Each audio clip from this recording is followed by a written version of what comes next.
In the peaceful village of Padmavati, nestled among the green hills of Kerala, lived Anjali, an Indian woman of extraordinary beauty, not only for her harmonious features and long black hair braided with jasmine flowers, but for the way she knew how to look at life.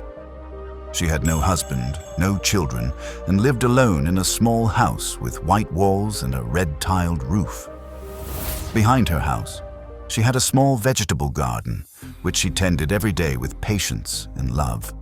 The villagers sometimes looked at her with pity, thinking solitude was a curse, but Anjali carried in her eyes a light that few understood, and on her lips a smile that never left her, not even in difficult moments.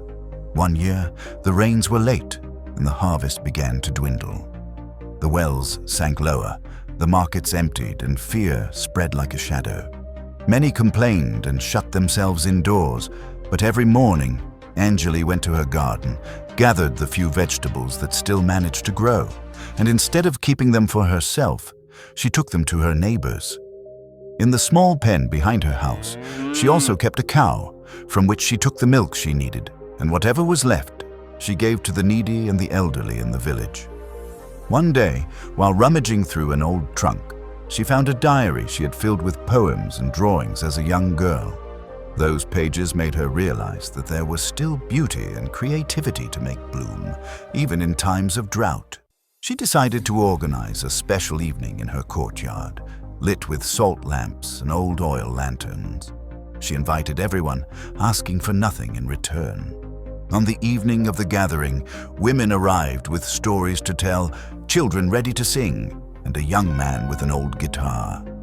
Music and laughter mingled with the rustling of the leaves, and for a few hours, the village forgot fear and scarcity. A few days later, seeing Anjali's generosity and the quality of her vegetables and milk, some said to her, "You should sell them at the market. You could earn a good amount of money and live much better." But she, with a calm smile, replied, "I don't need more money.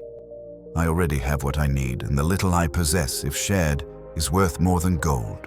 In that moment, they understood that Anjali's wealth was not in her possessions, but in her serenity.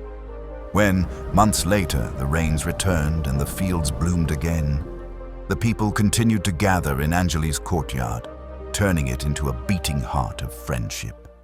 And so, the woman many believed to be alone actually had the greatest family one could wish for, an entire community.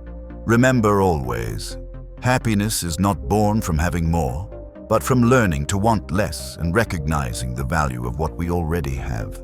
It is in small gestures, in sincere smiles, in shared moments that we find true wealth. You may have no gold or jewels, but if you have a heart that loves, hands that help, and eyes that can see the beauty of the world, then you are already richer than you imagine. Be grateful for what you have, even if it seems little, because that little, shared with love, can change the life of those around you. And if this story touched your heart, subscribe to the channel, leave a like, and share it. Because maybe today, someone needs to remember that happiness is built every day with what we have, here and now.